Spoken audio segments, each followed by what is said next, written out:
All right, thank you, Parker. Welcome everyone to the September VAIRRS webinar. And Kat, if you can go to the next slide. Okay, so I'm going to cover some important announcements before we get into the presentation. The first being that ORD has officially launched the COVID-19 dashboard. And if you're on the VA network, you can access the dashboard now. Also, it is also available to a non-public, well, a public audience on the link below. So on VAResearch.gov, you'll be able to access that dashboard publicly. Another announcement, the VAIRRS Change Control Board, effective September 6th, the intake process for the Change Control Board was updated. So we're no longer accepting any change requests via email. So you must complete the VAIRRS CCB request form on the VAIRRS SharePoint. And last but not least, we're excited to announce that VEDA, which is the VA Electronic Determination Aid, will launch tomorrow. And if you're interested in learning more about VEDA or in implementing it at your facility, please join our webinar tomorrow. And as always, subscribe to the VAIRRS newsletter and program update to keep up with important announcements for the program. All right, so we can get into our actual presentation. And as Parker said, this presentation is recorded. Well, it's pre-recorded and we'll be playing back that recording.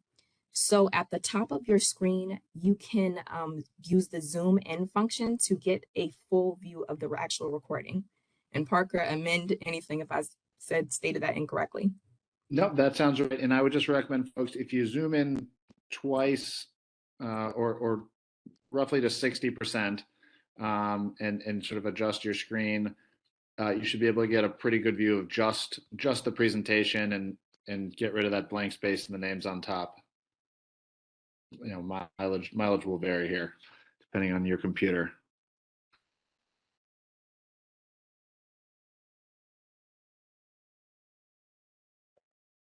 Alrighty, Katrina, are we ready to start? Yes, Kat, we're ready to go. Thank you.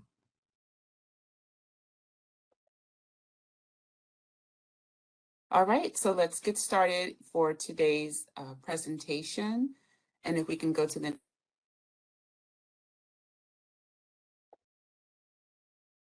through all of the steps relevant for the investigator, including the very beginning, accessing and enrolling in IRBNet.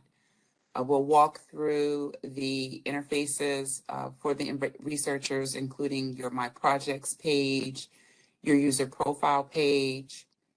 We'll talk about the project versus package structure in IRBNet, and then walk through the steps of creating a new package or project, and also talk about the steps when you have to do a revised package or a response package. Next slide, please. Okay, so for our introduction, what is VAIRRS? The VA Innovation Research and Review System is a platform that runs on IRBNet.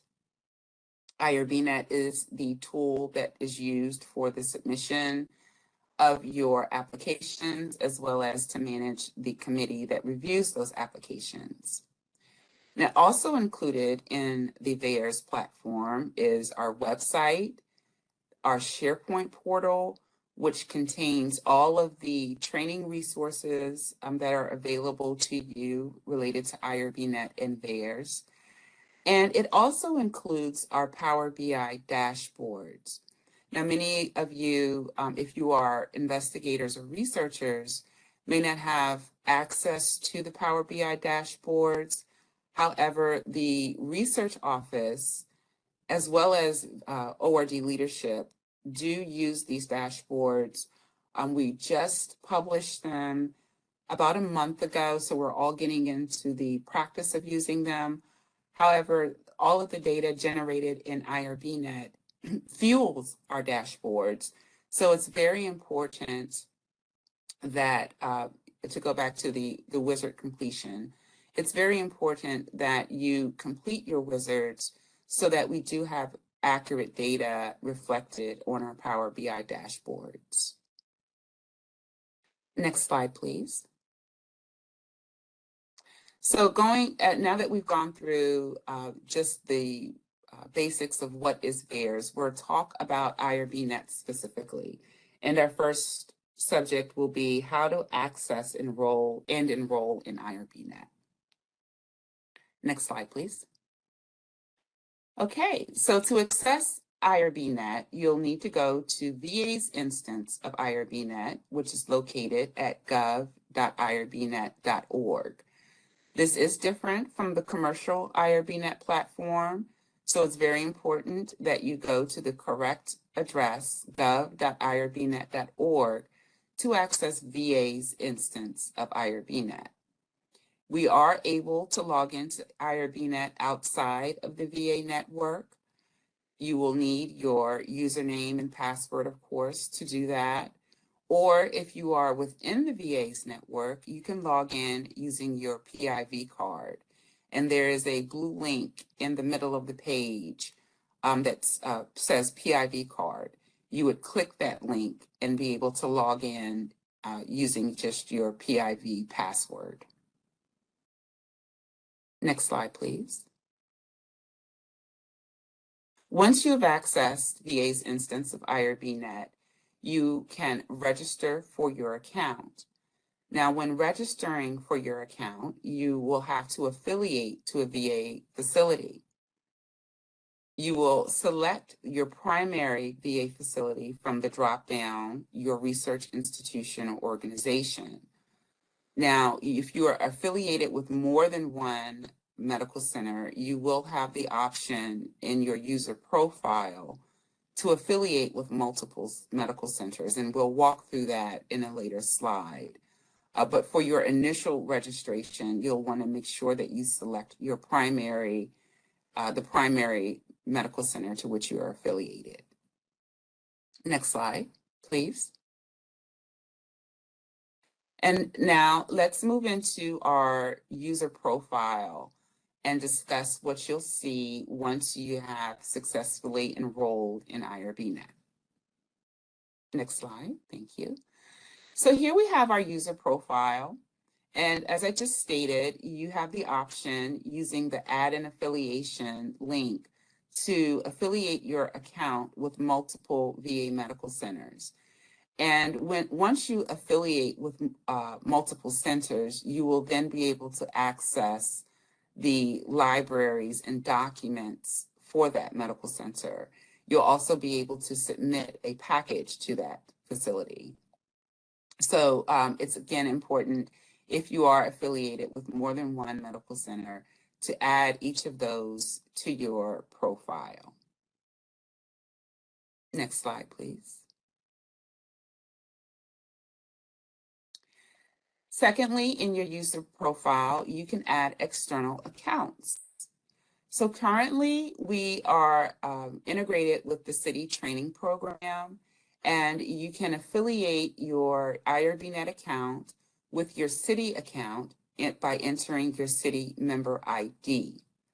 Doing so will allow IRBNet to automatically download your city training records. Soon, we will also be able to integrate with TMS, which is the VA's learning platform. Right now, that option is not available, but again, in the next couple of weeks, we will be issuing an announcement to let everyone know once the TM integration is complete and the steps to add that account, your TMS account, to your IRBNet profile. I also want to highlight over to the right, you can see this screenshot of the SharePoint site.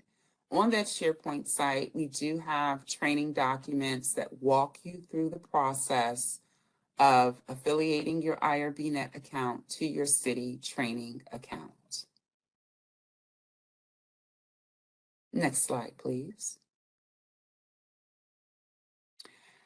Moving on the user profile page, there's also a link to add training and credentialing records. Now, this is the manual process for updating those records. In order to do so, in the bottom left corner, you'll see a screenshot of a user profile that has training records uploaded already. At the bottom of that screenshot, you'll see an option that says none of these. That's the option that you'll want to select when you're uploading a new training or credentialing record. If you've not uploaded any records before, this may be the only option you see. If you've already uploaded training records, then it would be at the bottom of that list. And if you are adding a new record, you'll select the none of these options.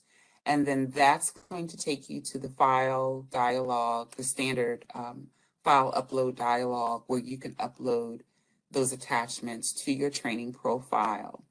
You'll be able to select a document type, enter a description for that document, and most importantly, you will be able to enter the effective and expiration dates. And it's important to note that once you've uploaded the record, you must also submit the record. And you can see in the screenshot to the right, there is a blue submit link.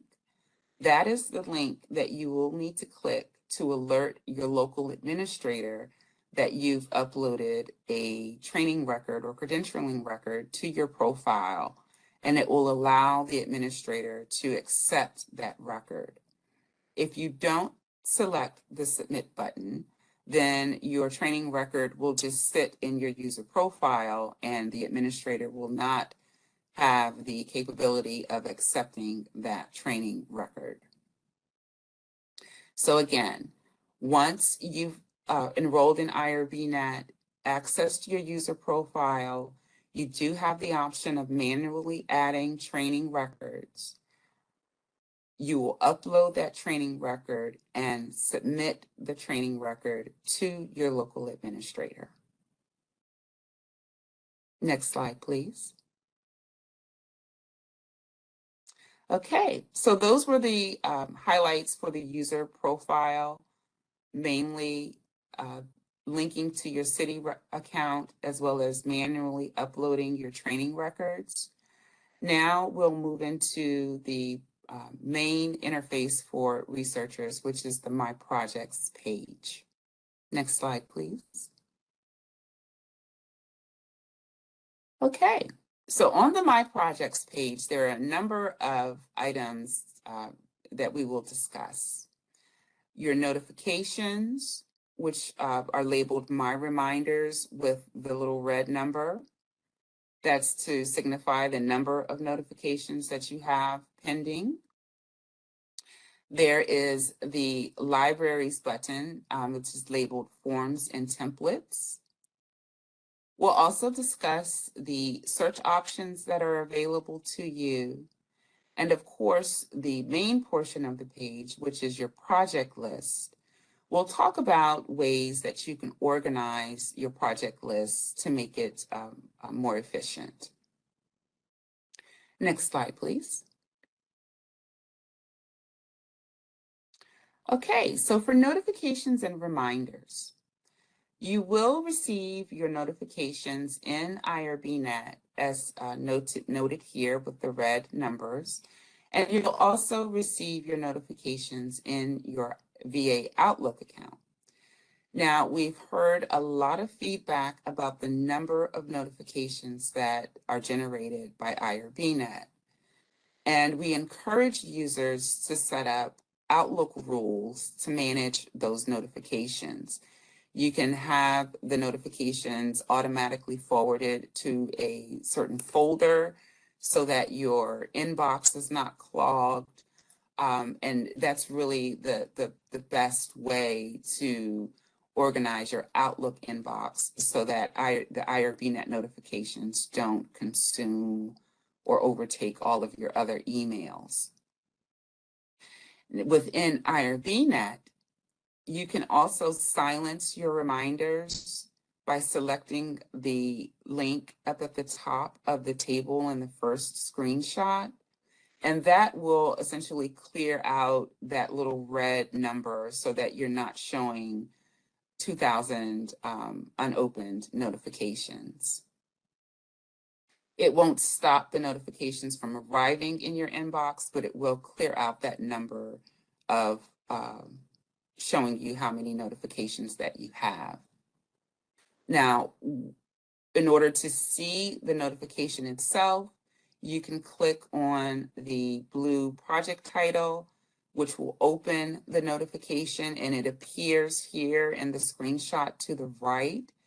And this is the same message that was sent to the user's Outlook account.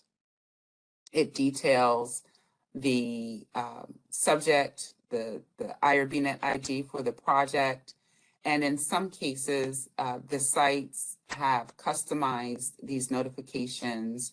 So the way that they are appearing here in my screenshot may not be the way that they appear in your IRBNet.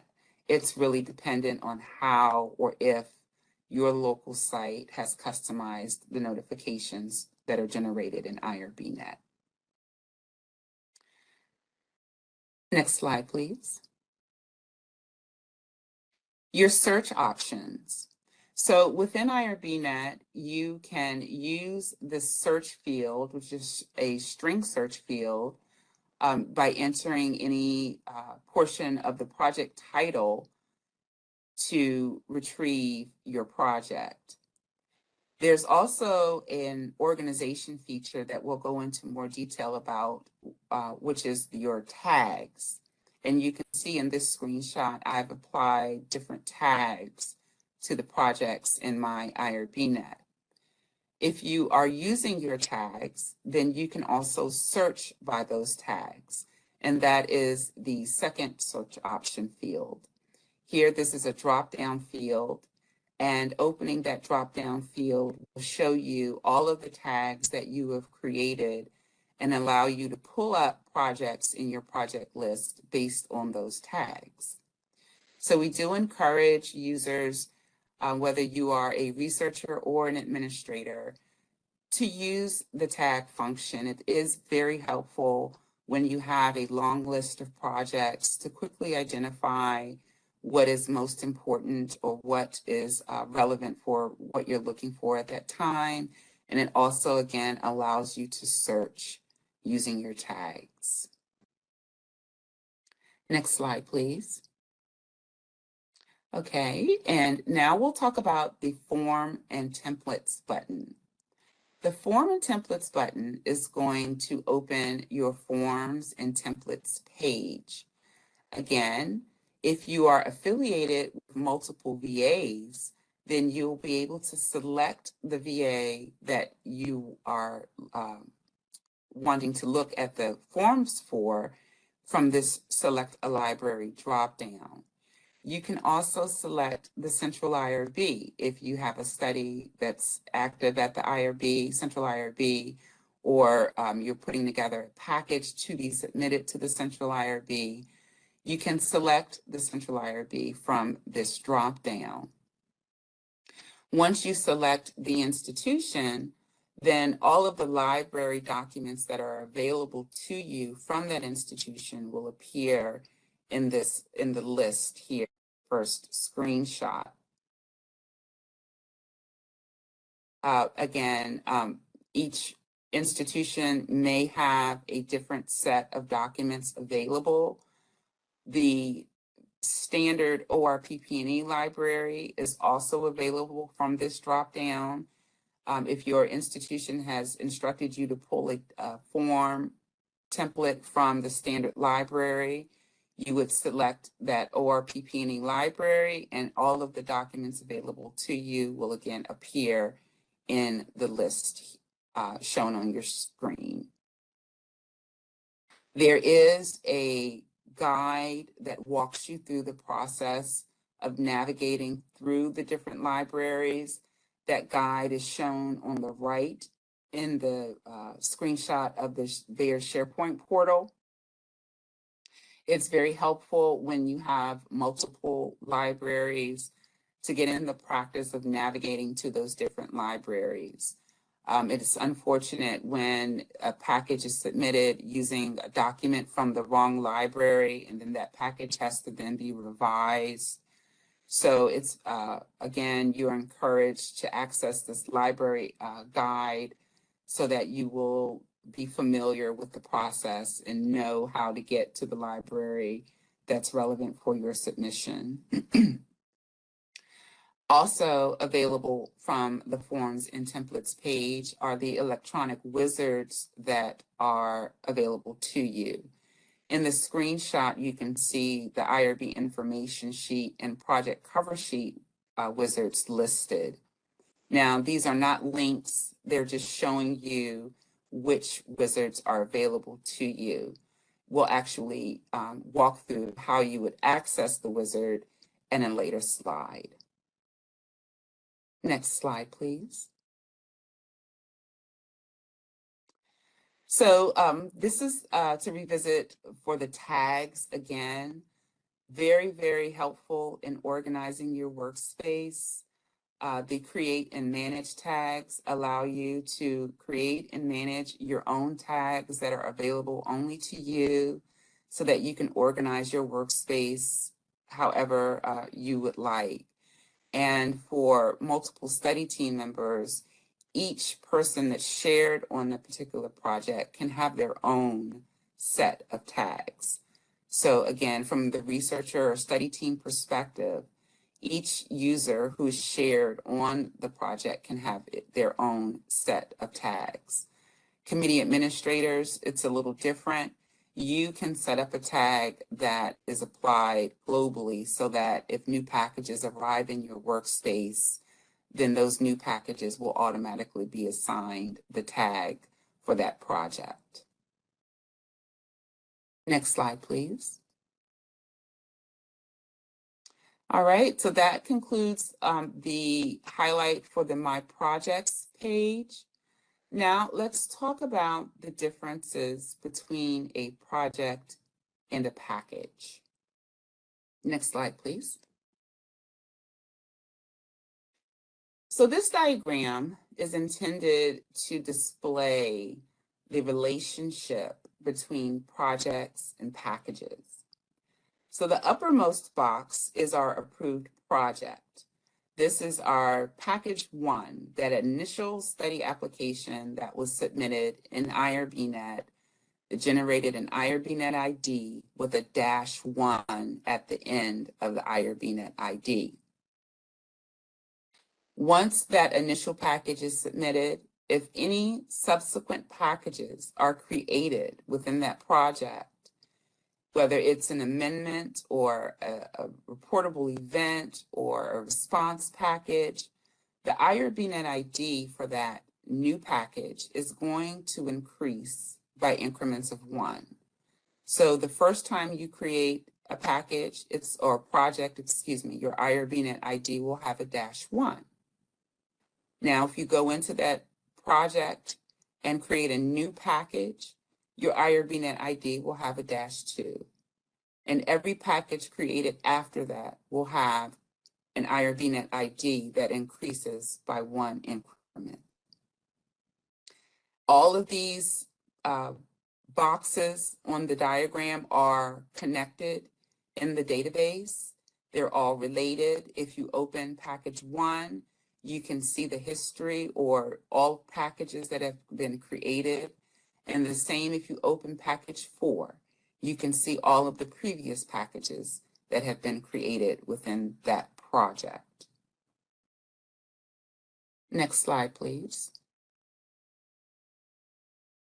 If you have a study that's under the oversight of the Central IRB, the structure is the same. However, each LSI as well as the PI will have their own IRBNet ID as well as their own package history within their IRBNet project.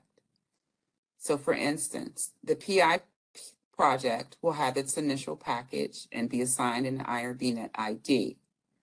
When that PI project is approved and they create an LSI project, That LSI project will have a totally separate IRBNet ID and a totally separate numbering sequence, the -1, -2, -3, that follows within the IRBNet ID. If there is a second LSI project, that second LSI project will also have its own IRBNet ID and its own numbering, package 1, 2, 3, and 4, and so on, for every package that it submits. We are able to see in the back end of IRBNet that these projects are related, and you will be able to see within the interface that the projects are related using the lead site, non-lead site field, or by looking on the project overview page. And from the project overview page, you can see all of the sites that are linked in a multi-site project. Next slide, please. So this slide summarizes when a project is required versus when a package is required. So for a new study application, again, you are going to create a new project, and we'll walk through that process. If you are creating a new study action or a revised submission within an already established project, then you'll create a new package. If you are creating a new LSI application, then the PI site is going to create a new project for that LSI application. And I know it may sound confusing, just going through it verbally, but as you use the system, you'll become accustomed to the difference between your project and package. But again, if you can just remember, if you're creating a whole new study application, then you'll want to create a new project. If you're creating a subsequent action within an already established project, then you'll want to create a new package. Next slide, please. So now that we've discussed the difference between project and packages, let's walk through the process of creating a new project or package. Next slide, please. Creating a new project. There is a button on your main menu labeled Create New Project. And as it's labeled, this is the button that you'll want to select when you are creating a brand new study application. Next slide, please. Once you create a new project, you'll open your project information page. From your project information page, you can again select a research institution, and any institution that you are affiliated with from your user profile will be available in the research institution dropdown. You can enter your project title, investigator's name, keywords relevant for your study, sponsor, and if you have an internal reference number that you're using to track your projects, you can enter that number in the internal reference number field. Next slide, please. Now, if you are creating a new package within an established project, you will select the Create a New Package button. It's much further down on the menu from Create a New Project. It is within your project administration menu, and it's only available if you have an established project open. So if you are looking at your My Projects page, you will not have the option to create a new package. Only if you have an established project open can you create a new package. Next slide, please. Now, whether you are creating a new project or creating a new package, both will lead you to the designer page. This is the primary page where you are going to build your submission package.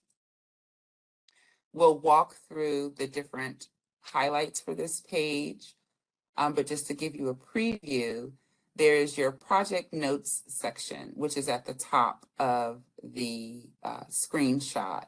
Here you can enter any notes that are relevant for your project. Your select a library dropdown. Again, you're going to select the institution to which you are submitting. All institutions to which you are affiliated will appear in your dropdown.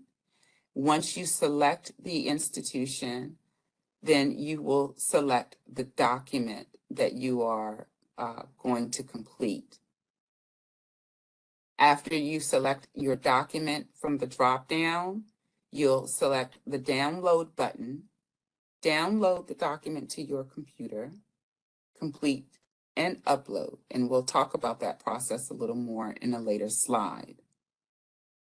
You can also link your training records to the submission. You have your option to start a wizard, and this is where you would complete the project cover sheet or IRB information sheet wizard.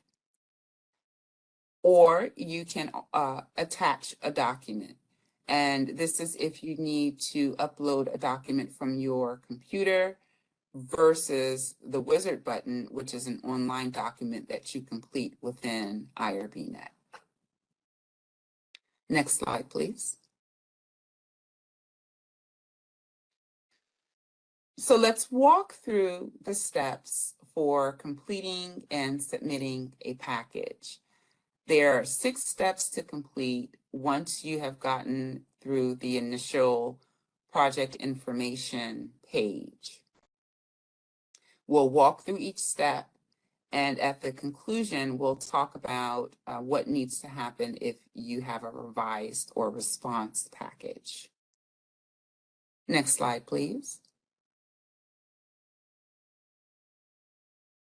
So our first step is uploading study documents. And we went through this briefly in the previous slide, but again, it's important that you select the institution. From the next drop-down, you can select the document that you wish to complete and download that document. Once you've completed the document on your computer outside of IRBNet, you can then attach that completed document to your submission package. The library access guide here is highlighted again for you. We just want to press upon you that this resource is available for you on the VAIRRS SharePoint portal. It will walk you through the process of navigating the different libraries. Next slide, please. Step 2.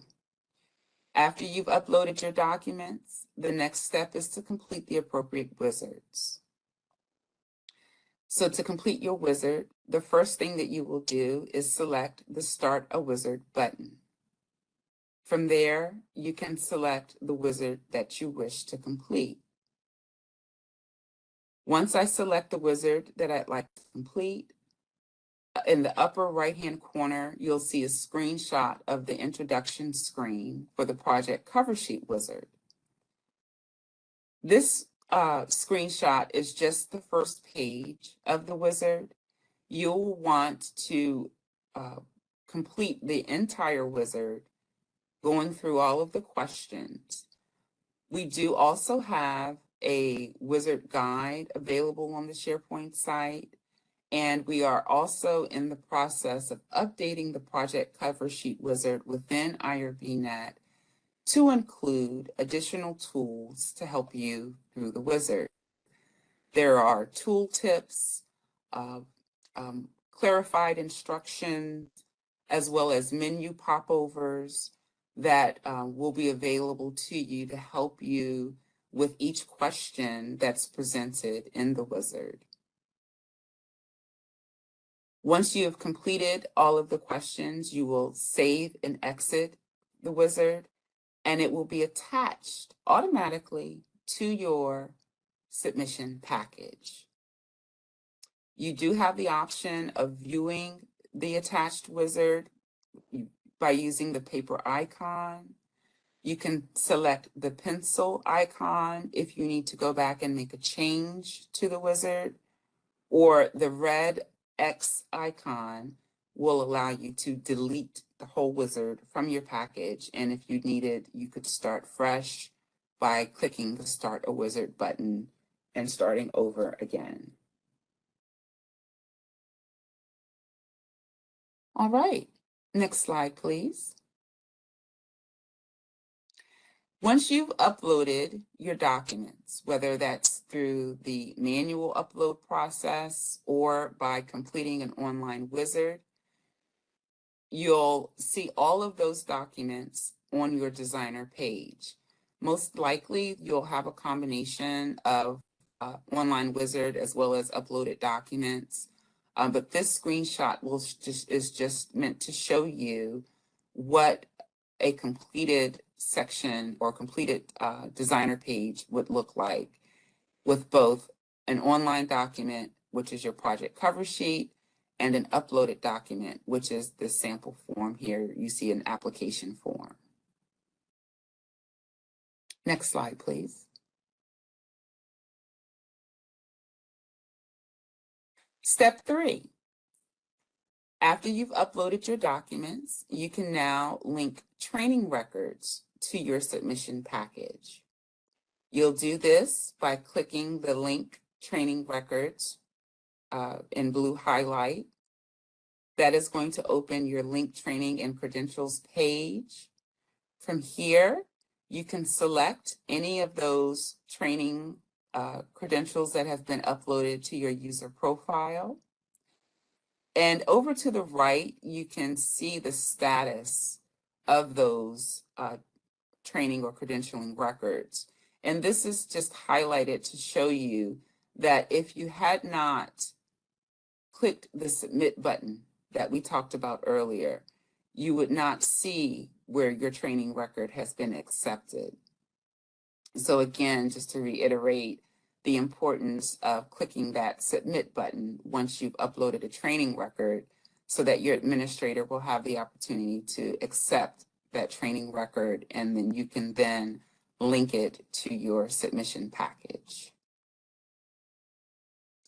Next slide, please. Step 4. Now that you've got your documents uploaded, your training records are linked, you can share the project with study team members. In order to share with a study team member or another user, you will select that first share option. If you are a PI site and you need to share with an LSI to create that LSI application, you will select the multi-site share option. In the event that a PI is leaving a project and the project needs to be transferred to another user, you would choose that transfer link. It's not really relevant for this particular workflow where we're going through a new package, but I just wanted to make sure that I just gave some information on all of the sharing links. So again, to share with another user, you'll select the first share. To share for a multi-site project, you'll use multi-site. And to transfer the project to another VA, another IRBNet user, you'll select the transfer highlight. Next slide, please. Now that you've shared your project with your study team members, you can sign the package. Now, this is not the same thing as signing the individual forms within the package. This sign this package button certifies within IRBNet that you as the PI are aware of this package and certifying that you are knowledgeable the package is being submitted and what the package contains. You will want to refer to your local policy when it comes to signing the package. For the central IRB, that new study application must be signed by the researcher or the investigator.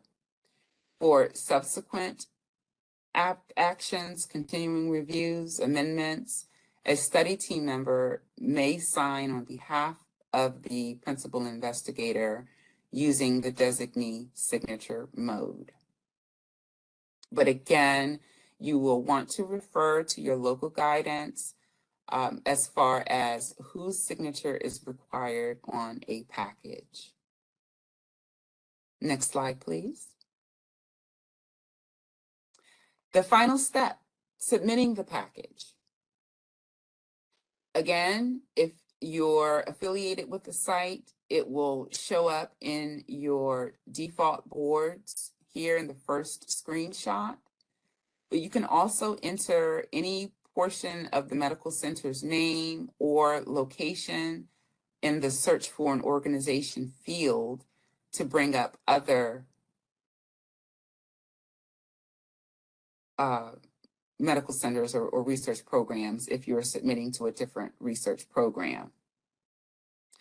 If you do need to search, again, you can enter any portion of the name or location, select search, and that institution will show up in the select a board field. Once you select the board or center to where you're submitting, you can select the submission type, enter any comments, and click submit. Once you click submit, your package is sent forward to that institution and it will proceed through the review process. Next slide, please. So those were the 6 steps for creating and submitting a new project or package. Now we'll talk about what happens when you need to revise a package. Next slide, please. And I'm going to try and go through these next slides fairly quickly as we are getting close on time, and I want to allow some Q&A time at the end of the presentation. So all packages within IRBNet are automatically locked upon submission. And that locked term means that once you click that submit button and your package gets sent to the research office, you cannot make any changes to that package. The research office may unlock the package if there needs to be some revisions made prior to review. If that package is unlocked, you will receive a notification from the administrator that includes instructions or an explanation as to why the package has been unlocked. For response packages, if you receive a board action of information required or modifications required, that may require you to create a response package. In the event that you need to do that, you will go into your established project and create a new package. But we'll walk through that. We'll walk through that process briefly. Next slide, please. So for an unlocked package, again, you'll receive a notification if one of your packages is unlocked. But let's say you miss that notification. You have all of your IRBNet notifications going to a certain folder, and you haven't checked that folder for today. If you log into IRBNet and you see that the lock symbol next to your project is red and appears as unlocked, that means your package has been unlocked. You can just click the little red symbol to get more information on why your package was unlocked. But the process going forward will be to correct whatever needs to be corrected within your package. And then you will mark your package as complete so that the administrator knows you've completed your updates. Next slide, please. And once you click that red padlock symbol, your designer page will open, which is your first screenshot here. And you can see it says unlocked revisions pending. That view history link next to the red unlocked revisions pending will open your lock history log. And that's going to show you the message from the administrator, the board that unlocked the package, and the date and time and who unlocked it.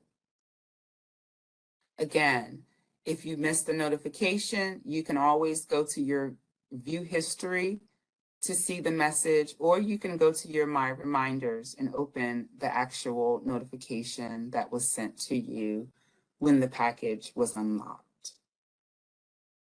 Next slide, please. So now that you have opened the view history, you've seen the instructions from the administrator or the guidance from the administrator about why your package was unlocked. At this point, you can either use the pencil icon to replace an uploaded document or to edit a wizard, or you can select the red X to just remove the document in its entirety from your package. Next slide, please.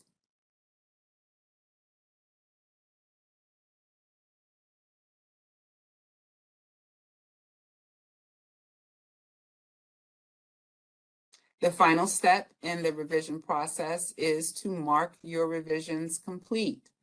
Again, if you do not select this, the administrator will not know that your updates are done. The package will remain in unlocked status and will not proceed further to review. So again, please remember to mark your revisions complete. That is going to start the clock again, and it's going to move your package forward, notify your administrator, and letting them know that all of the updates are completed. Next slide, please. Response packages. So the steps for a response package, you will reference the board document that was published for details on the requirements, whether it's more information or modifications. Within your established project, you will create a new package. And once you create that new package, you'll follow the instructions from your board document for what you need to do in that new package. And then you will submit the new package. So basically following the same steps as if you were creating a new package that we went through earlier, only this time you're going to follow the instructions that were in the board document so that you can provide whatever information was missing from your original package. Next slide, please.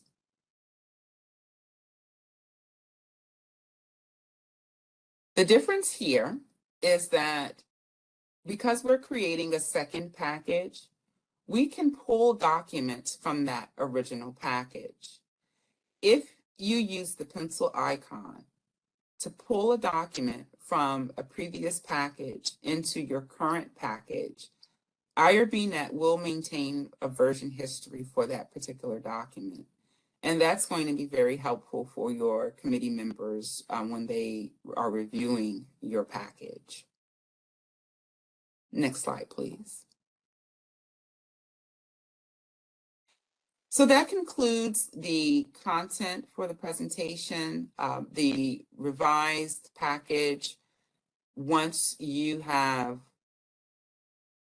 made the updates, uploaded the documents, followed the instructions from your administrator, you will follow through with the same steps for submitting that response package. All of the steps are the same as what we went through at the beginning of the presentation for creating and submitting a package. This slide, the VAIRRS resources, just highlights the available resources available to you. Again, the SharePoint portal has a number of resources for researchers, and we are working on creating training pathways and kind of reorganizing the SharePoint site to make those resources readily available and easy to find. Next slide. Okay, so we've got 10 minutes left. We can switch over to our Q&A now. And if we are not able to get through all of the questions, we will respond with all of the.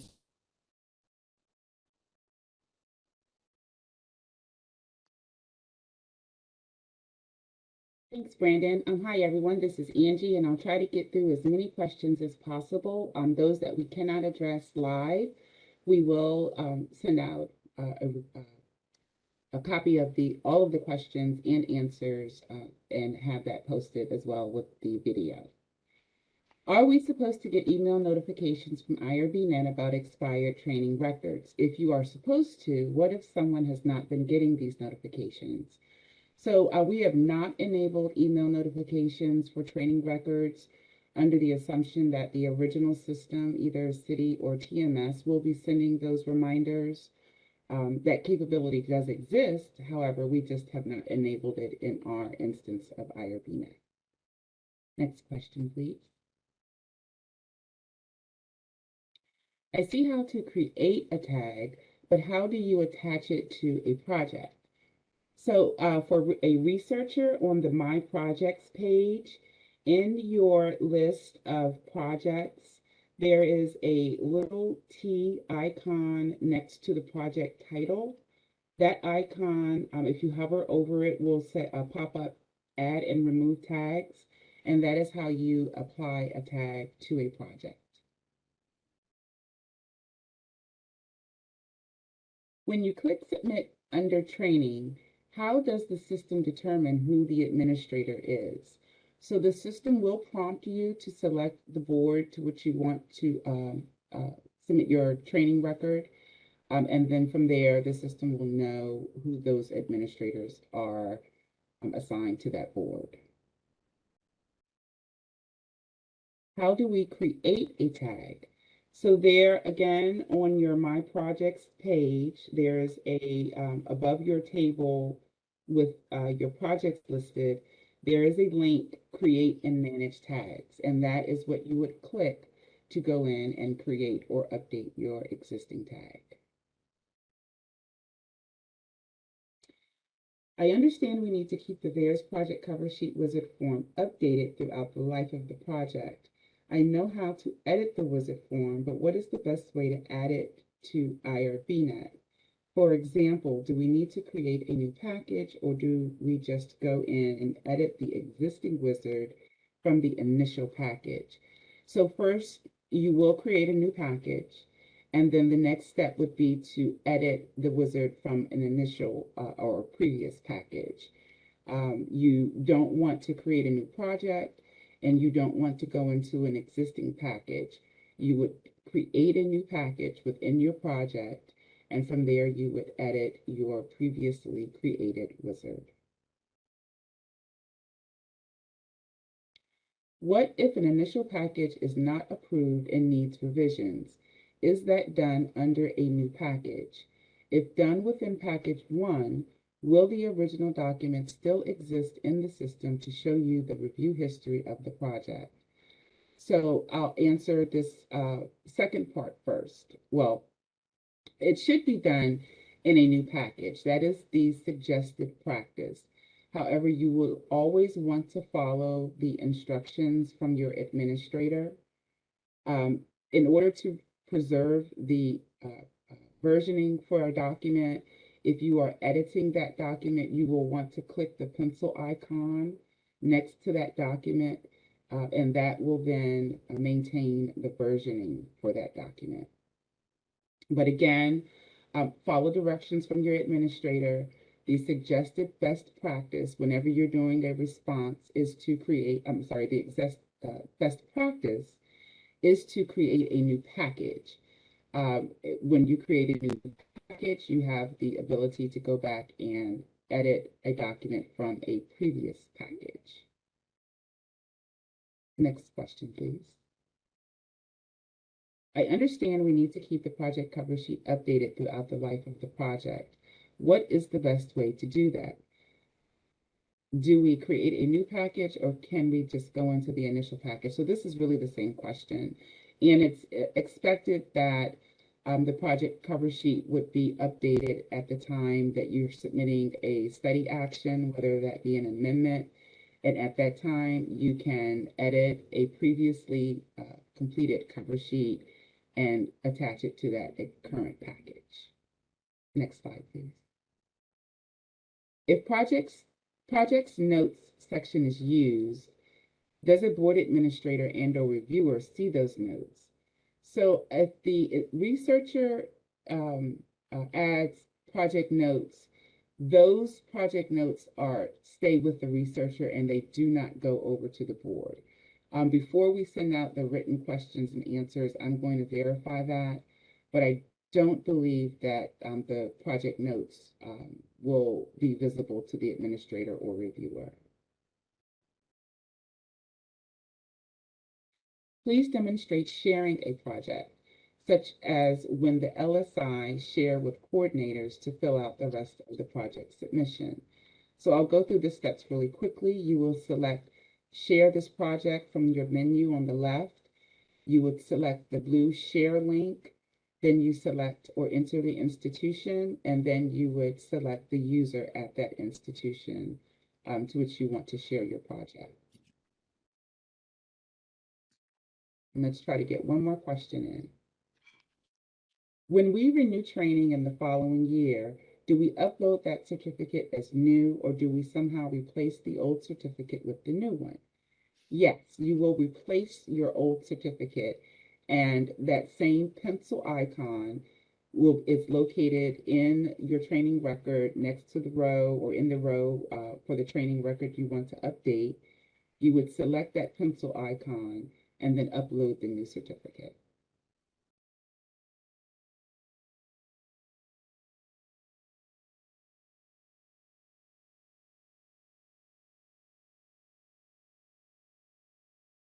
All right, do we have time for one more?